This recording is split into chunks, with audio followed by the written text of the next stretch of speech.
Hello mga kabisdak, kumusta na tong tanan diha?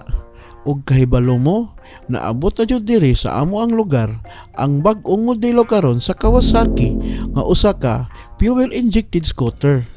Mga kabisdak, dali kuyogi ko ninyo mag-walk-in review ta aning Kawasaki Broski 125. Ato ang pagkalantawon ang iyang special features ug tagpila pod ang iyang presyo niini karon. Pero bago na ta magsugod, mamaligon ta ko sa pagpindot sa bell icon ug subscribe button para ma-notify ka sa mga bago na kong i-upload nga mga video. Ug paki-like ug share pod ko isip suporta aning video na to karon. Ayaw po di ay kalimot sa pag-follow sa tuwang Facebook page.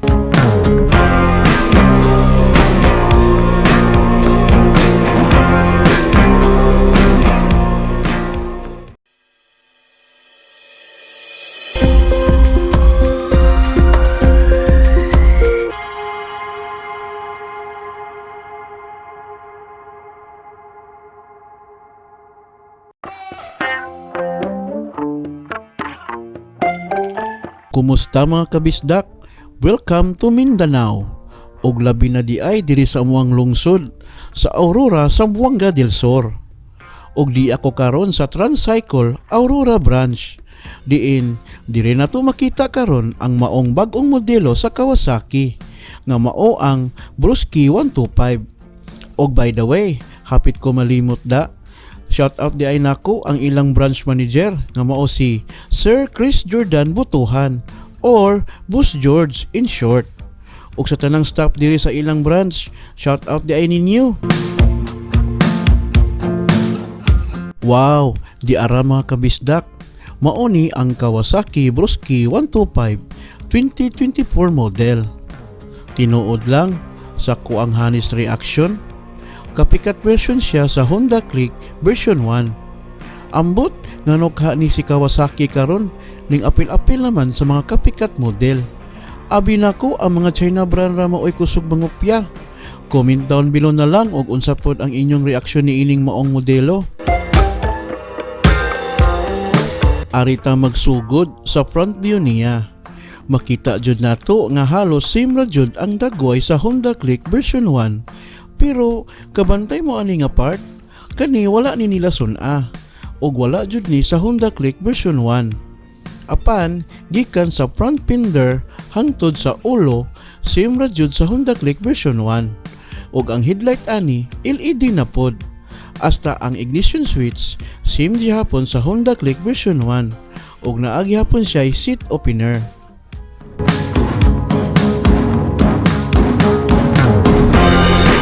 Arita sa iyang speedometer assembly.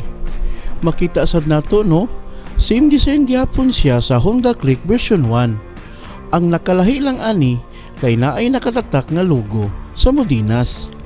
Ug base sa akong pangmarites, ang Modinas usa di ay kadakong kumpanya sa Malaysia nga namuhat og mga motorsiklo nga gagmay lang ang mga engine power nga gikan sa 400cc paubos.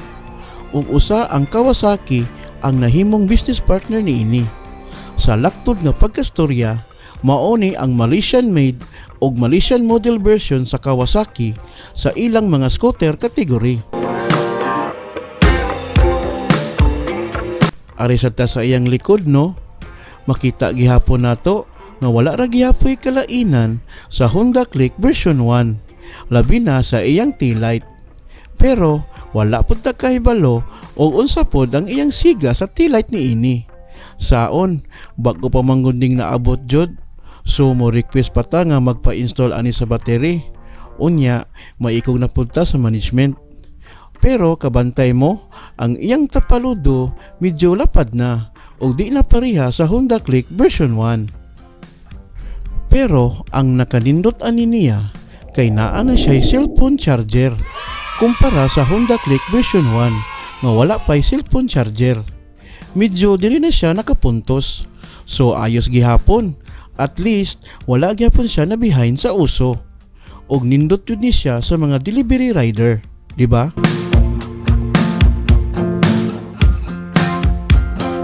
Mao ni ang iyang specification.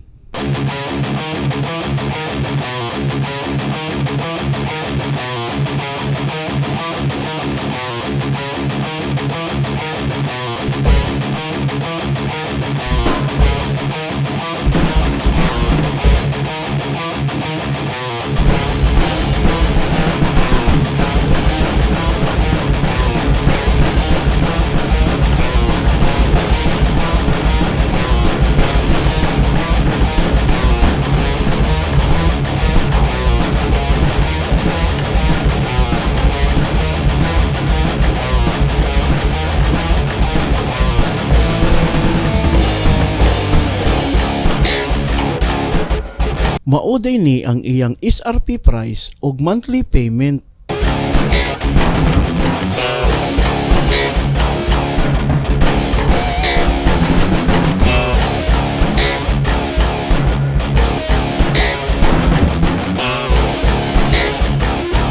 Mag-round review na ta mga kabisdak.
Sa ako alang no, honestly speaking, wala kaayo ko nagmatter sa iyang disenyo ug sa iyang pagka-copycat version.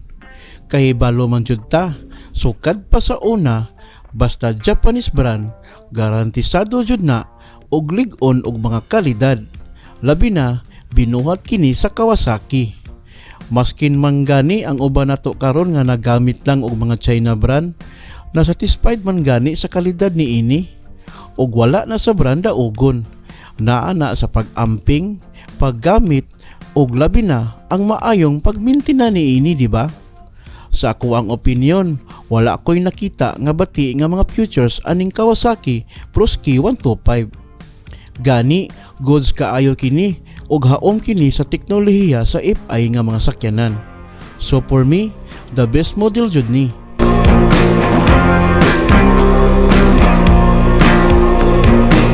Kamo mga kabisdak og nakauyon ka ani nga bag-ong produkto sa Kawasaki nga Brusky 125, bisita na sa mga duol nga dealer ni ini diha sa inyong lugar. Og sa mga taga Aurora, Zamboanga del Sur, shout out ninyo. Adto na sa ato ang Transcycle branch og bisitaha og tan-awa ang maong modelo. Bas hindi ay makauyon pud mo, di ba? Alang sa dali nga pagtagad, mahimong tawagan, tiksan o pangitaon ang usa sa ilang mga salesman nga mao si Sir Marlon sa iyang contact number 0997-750-6650. Saman mga kabisdak, unsa may imong ikasulti aning Kawasaki Brusky 125 ug sa mga nakapalit na niini karon, palihog na lang po ko sa pag-share sa inyong mga experience sa naiskutang modelo. I-share ka na sa atuang comment section. Daghan kaayong salamat mga kabisdak sa paghatag og oras sa pagtan-aw ani atuang video karon. Sa sunod na pod, lauman na pod nako ang inyong mga suporta para mas molambo pa ang atuang channel nga gibugna alang natong mga Bisaya. God bless o kita-kits.